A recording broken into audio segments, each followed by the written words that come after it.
Welcome back, squad. Thank you so much for tuning in to another episode of Full Ride, the college recruiting podcast. I am your host and recruiting coach, Kito Delgado, and I am so thrilled you've tuned in yet again. And today we're talking about parents, right? At the end of the day, this podcast really is for parents. You want to educate our parents on the ins and outs of college recruiting so they can support their student athletes. They can help their student athletes uh, go to that next level. And we truly believe that in order for our student athletes to earn scholarships and opportunities to play at the next level, they really have to take control of the recruiting process. And ultimately, the parents are there to help drive that process. And a big way you do that is by educating yourselves on the inner workings. You don't have to be an expert, but you definitely want to know enough to be dangerous. And that's why we really wanted to create Full Ride to kind of give you that resource that you can take with you, whether you're working out, whether you're on a road trip, you're walking your dog, even if you're driving to meetings. You can, just, play it in your car. But we are available on pretty much every podcast app you can think of, Apple Podcasts, TuneIn, Spotify, SoundCloud, Stitcher. I think I said Spotify. I'm not sure, but whichever podcast app is your favorite, I definitely want to encourage you to give us a follow. I should say subscribe to the channel. And then last but not least, you can always get a hold of the show and our company, URecruitU, by visiting us at URecruitU.com. URecruitU.com. I forgot, there's one more. You can also follow us on social media. Our Instagram and Twitter handles are URecruitU. And then you can also search us out on Facebook, URecruitU. So we're trying to do our very best to be that, to be that voice, to be that resource for all of our families with student athletes looking to play at that next level. And of course, being not only your podcast host, but I am a former college athlete. I played Division I football. And when I got to college, they canceled the football program, Boston University. So I decided to transfer to Northeastern University, where I finished up the last 4 years of college. Northeastern's a 5-year school. So I share that with you is not only have I helped families navigate this process, but I've also gone through the process personally, not once, but twice.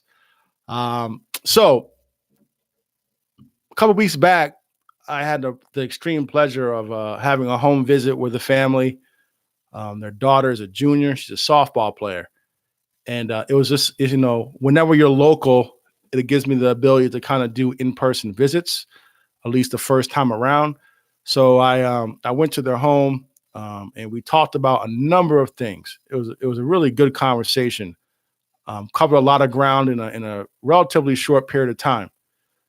And at the very end, now throughout the conversation, I was really directing the majority of what I was saying towards the student athlete, because ultimately she's the person, or he, depending on the situation. But the student athlete is the person who I'm most trying to be of help to. Right? I'm trying to help him or her go to that next level. I'm trying to help him or her, play in college. I'm trying to help him or her, reach their goals and right. And earn that scholarship if possible. So I tend to, whenever I'm meeting with a family, I tend to direct a lot of the conversation towards the student athlete. And I gave her a number of things that she kind of had to be mindful of, but then also some things she should start to do as a junior. And at one point, the parents kind of said, "Okay, so what do we do?" And of course, I shared some things with them, but it made me think. For this week's podcast, I really want to drill down, on some things that I really think parents need to be aware of, but parents need to do in order to support their student athletes throughout the college recruiting process. So really, like, at the end of the day, we're talking about today is the role of the parent or parents, right? And the first thing I want to just highlight is you're doing it now, right? You're doing it now. You got to educate yourselves on the process. And I know it's easier said than done, but here's the reality. The majority of families I meet with, mom or dad did not play in college. They didn't play in college, so they were never recruited athletes. Some of them didn't even go to college at all, but in other situations, they did go to college, but they weren't recruited athletes. So now all of a sudden, they want to support their son or daughter, but they really don't know how to do it because they've never done it themselves. So I just want to encourage you to do your best to educate yourselves on the process. So one way you're doing that right now is you're listening to the podcast, right? You can order books if you want. But ultimately, this is a shameless plug here. I would just advise working with some type of coach, right? You have real estate agents, you have an accountant, you have, attorneys. We have business coaches. You have financial advisors. We have tutors. We have SAT coaches. We have personal trainers. And what do all these people and professions have in common? For the most part, like, sure, you can manage your own books, right? You can do your own taxes, but you hire an accountant for their expertise, right? That's what you hire them for, or to save you time, or to help you avoid making mistakes. You decide to, yes, you can sell your own house if you want. If you want to put your house on the market, you can sell it yourself, but you decide to hire a real estate advisor, even though they're going to take a commission because you know of their expertise. They can market it for you. They can do the open houses for you, right? So there's a number of things that we do each and every day that we can go about doing it on our own. But in certain situations, we realize the value in outsourcing or partnering with someone who has just a little bit more knowledge and expertise to guide us along the way. And that's what I mean by possibly, whether it's me or somebody else, but you should really give some serious thought to working with a recruiting coach. Now, this coach, at least not in my situation, is not there to call coaches on your behalf. They're not there to do scouting for you, to do your videos and all that stuff. No, they're just there to kind of make sure you stay on track, to answer your questions, to provide you with feedback, and to help you just navigate the process. So whether you hire somebody or not, at the bare minimum, though, I definitely want to encourage you to educate yourselves on the overall recruiting process. And by no means do you have to be an expert, but you have to know enough to be dangerous, which leads me to the next part. So right underneath, educate yourself on the overall process. If nothing else at all, you need to educate yourselves on core classes. Core classes. So many of you have no idea what a core class is, and it drives me crazy. But in a nutshell, it's your math, your science, your history, your English, and then like a foreign language for the most part. Now, obviously, there are some classes that are similar to those that you can kind of fit in. But for the most part, those are your student athletes' core classes, right? I need you to make sure your student athletes are crushing those classes. You need to, A, understand what those classes are, and then B, understand how to calculate the GPA in those classes. And you may not know how to calculate them, but it's very easy for you to find out. But you can also, what you should be doing is you should be meeting with the guidance counselors, right? Meeting with the guidance counselors so that your student athlete's guidance counselor makes sure they are on track. Say, okay, my son or my daughter, they're entering their freshman year, they're entering their sophomore year. Okay, we have to have 16 core classes by the time they're a senior. Which classes are we taking this year? Which class are we taking next year to make sure we are on track? Go to the student, go to, you know, um, parent teacher conferences. Make sure they're on top of their grades. Right? Get the report card. Make sure that they're on track. Right? Hold them to a high standard. When I say them, I mean your student athletes.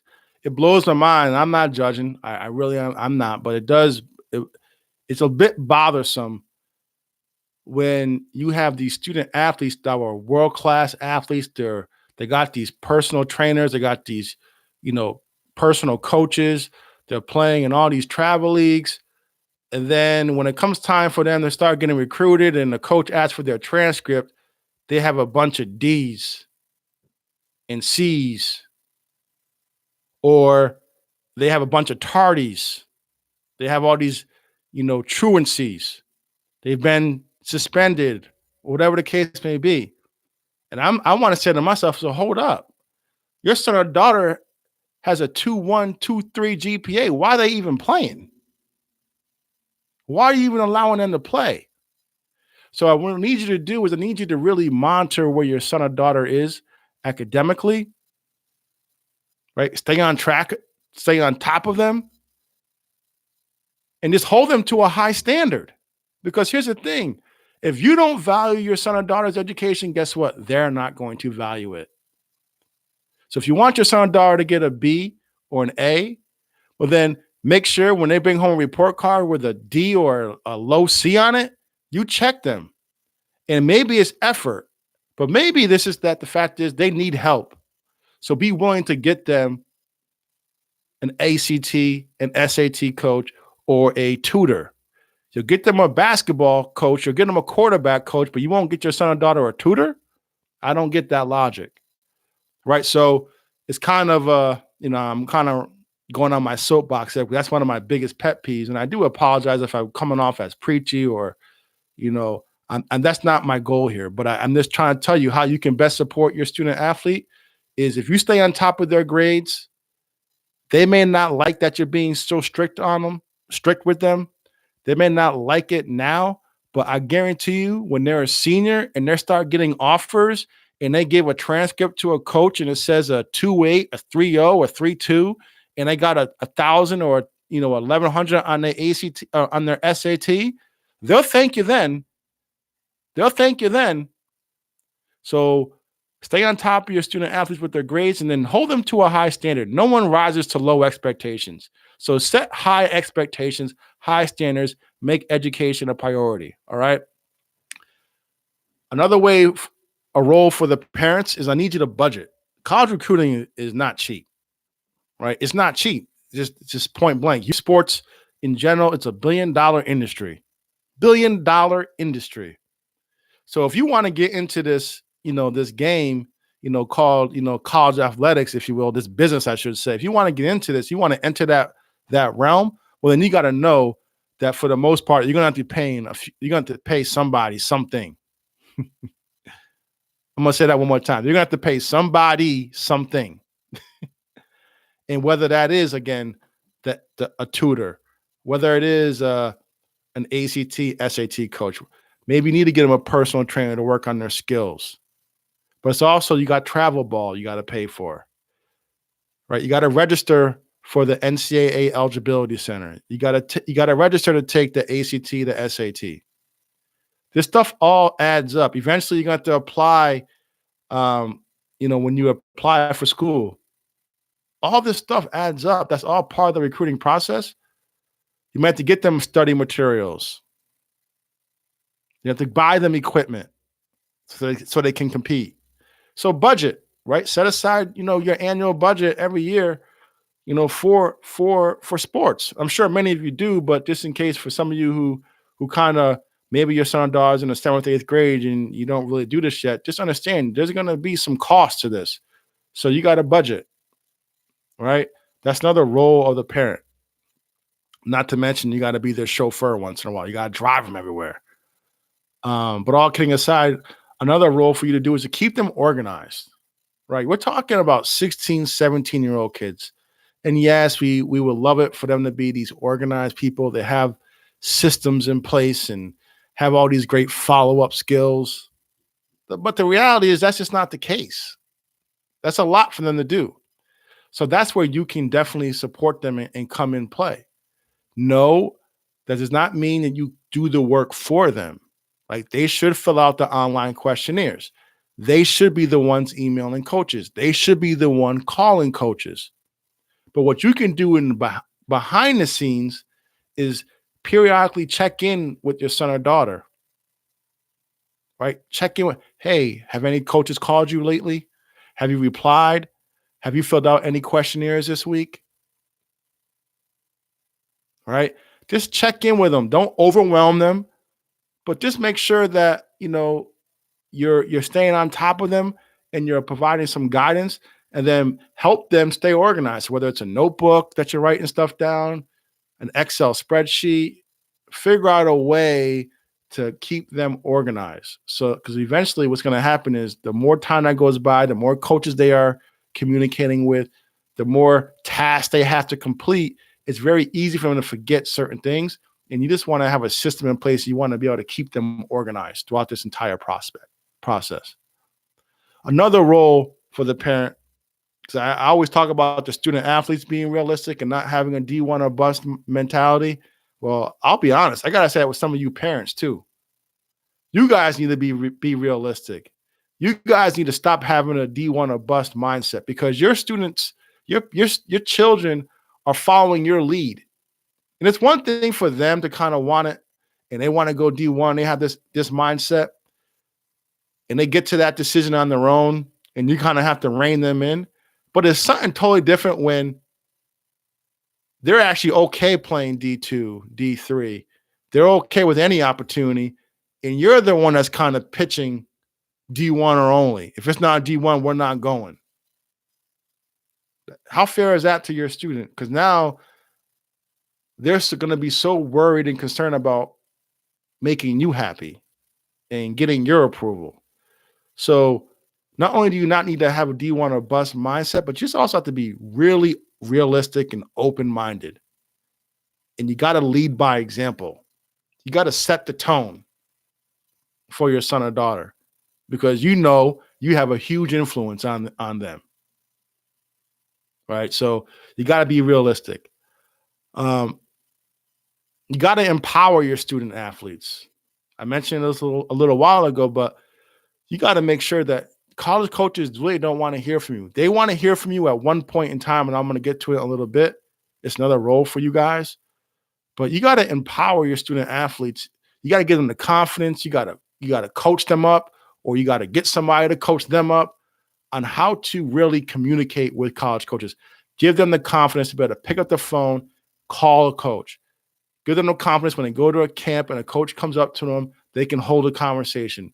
Give them the confidence to email a coach, to text a coach, to reach out to them on Twitter, right? And start a dialogue. And if you have the time to do it, great. If you don't have the time to do it, if you don't have the expertise to do it, the know-how, get somebody who can help them with their communication skills.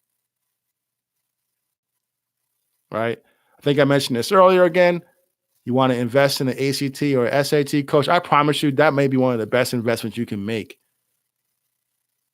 as a parent going through the college recruiting process. A tutor for your student athletes' classes and an ACT or SAT coach. Because if your son or daughter ends up with a 3.0 GPA and scores over 1,000 on their SAT,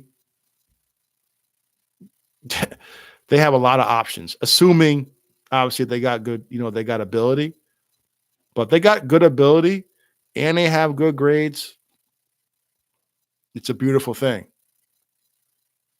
Like in the young lady who I met with talking about earlier, she's a junior. She already just so you guys know, you have to have 16 core classes completed by the time you graduate.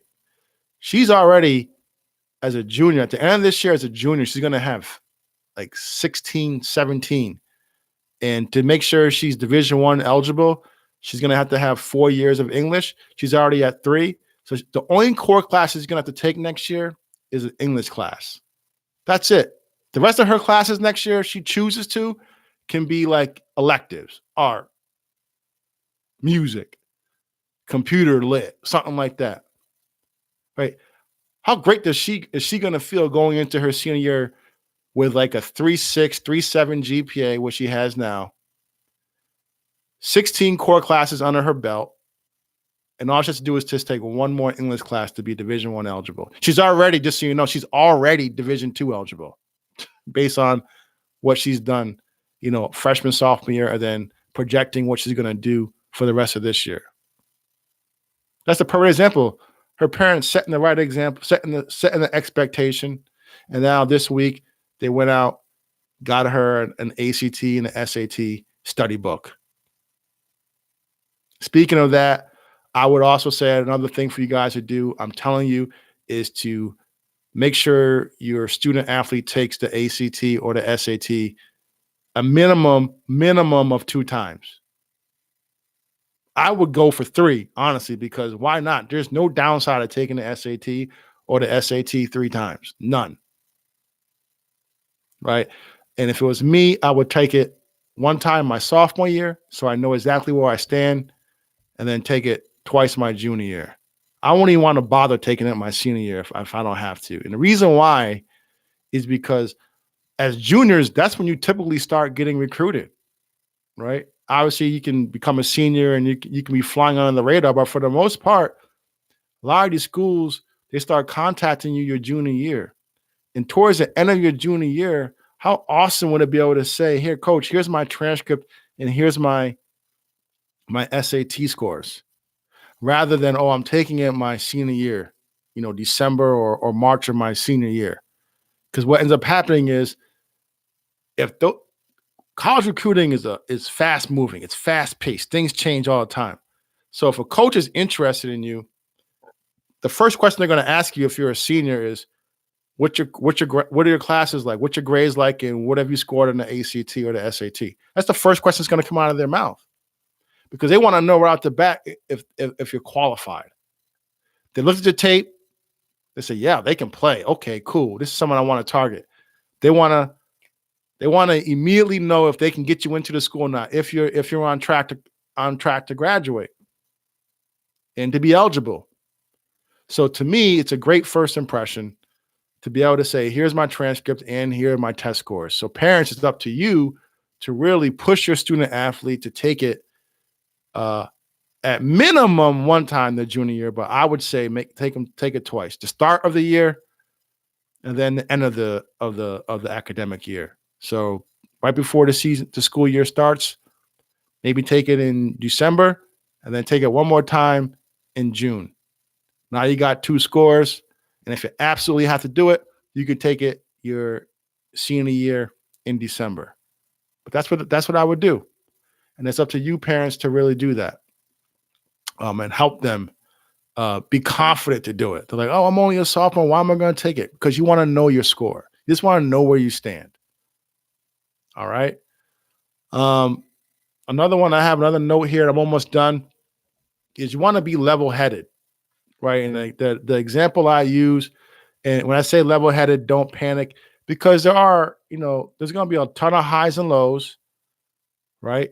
I mean, tons of highs and lows, a lot of frustration, a lot of time spent. At times, you're going to be overwhelmed, but you don't want your son or daughter to see that, right? And an example I use is like a duck, right? You see the duck out on the lake, and on the surface, the duck looks real smooth going across the surface, head bobbing. But underneath the water, underneath the surface, those legs are paddling like crazy. And that's what you have to do. That's what you have to be as parents. Right? You have to be that duck. You have to be that calming force for your student athletes. If they see you panic, if they see you high strung, if they see you stressed out, they're going to follow your lead again. Again, you got to set the example. And last but not least, this comes up a lot.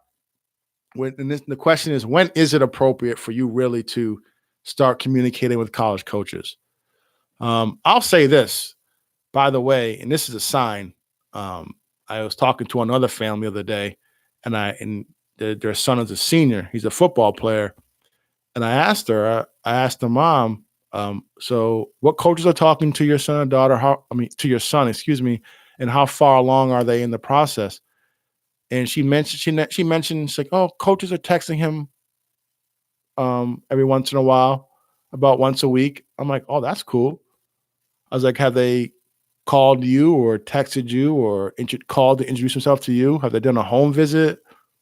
Have there been any direct conversations with you, mom? And she said no. So I'll just let you guys know right off the rip.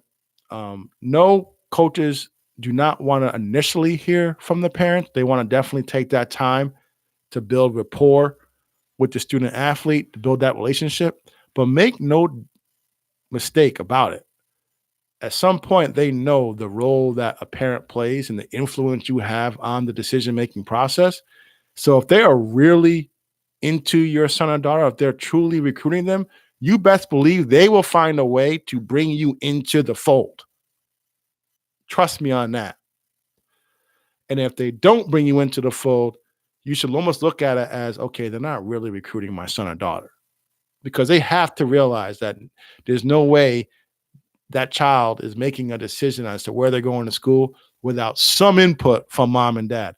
And the good coaches realize that, and they want to try to butter you up, mom and dad, and sell their program to you because they realize you're going to care about certain things that maybe the student athlete does not. Understand? So, putting that aside, another time for you to really get involved is when I'd say with the coaches is when it comes to negotiating the scholarship. You do not want your son or daughter trying to decide which offers they want to take, right? So that's when it makes 100% sense for you to then really, let's say that they hang up the phone with a coach and say, "Mom, Dad, I got offered." And that situation, I think it's 100% okay for you to call that coach or text that coach and say, "Hey, coach, my son or daughter, they told me that you will offer them. Um, First question I'm asking is this committable?" Because a lot of people get offers, but they're not committable. Committable means that if you want to take it right then and there, could you? And in many instances, the answer is no. So they throw out these offers, but if it's not committable, does you no good. So as a parent, you definitely want to get that. You want to ask them that question. You want to understand the terms. You know, what's covered in this scholarship? What's the percentage? Right? Whenever you start talking about money and timing, that's when you definitely want to get involved. You also want to obviously get involved if you're going on a visit, you want to go on a visit with them if possible. If you're doing a home visit, obviously you want to make sure you're there. That's how you definitely want to be involved when it comes to that. And last but not least, I'm covering a lot. I mean, there's a lot of things you can do, and I hope this is helpful.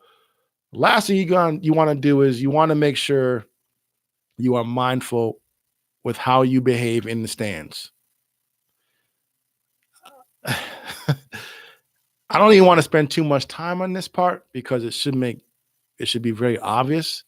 But coaches are watching you too. They're observing you in the stands. They're seeing if you are talking bad about the coach. They're seeing if you're yelling out instructions to the students. They're seeing if you are berating the referees. They're seeing if you are how you're communicating with other parents. They're even watching you before and after the game, how you interact with your son or daughter. They're watching you 100% of the time. So I really need you to be on your best behavior. I also, honestly, I'll just add this, just like they look at your son or daughter's social media, don't be surprised if they look at your social media too. I don't think it's at the same level. I don't want to over exaggerate this, but I would be surprised. I wouldn't be surprised at all if a college decide that they wanted to also look into to you, mom and dad. They want to make sure, they want to know, because your guys are a package deal. So if you're posting some crazy stuff on social media, you could be costing your son or daughter a scholarship and you don't even know it. So just be very mindful of that. I don't think it's the end all be all, right? But at the end of the day, if your son or daughter is talented, they got skills, they got the grades, they got a good attitude, they're going to still recruit them. But if it's a toss up, if they're thinking about it, you don't want to be the reason why they don't give your son or daughter an offer. But that's what I got this week. Covered about 12 different things, I think. I hope it's helpful to you. I want to encourage you to as always, visit us at URecruitU.com. And in all honesty, if you are looking for a coach, if you're looking for, that consultant, if you will, to really be, that that tour guide, if you will, towards college recruiting, right? You want to navigate college recruiting, you need a tour guide. If you want a coach, if you want a tour guide, if you want someone to not only be a resource to you, but then also a help to your student athlete, I just encourage you, when you do go to our website, URecruitU.com, click on the tab. It's called Study Hall or Elite Coaching for our seniors and under the radar juniors. But click on that, explore those options, and give some consideration to letting URecruitU help you with the recruiting process. Can't guarantee you, scholarship offers and full rides, nothing like that. I think that would be irresponsible for me to do, but I can assure you, you will definitely be educated. You'll be empowered, and you will be better equipped to really navigate and take control of the process from start to finish. But until next time, this is your college recruiting coach and host, Kito Delgado, reminding you that college recruiting starts with you. What steps are you taking today to earn an athletic scholarship tomorrow?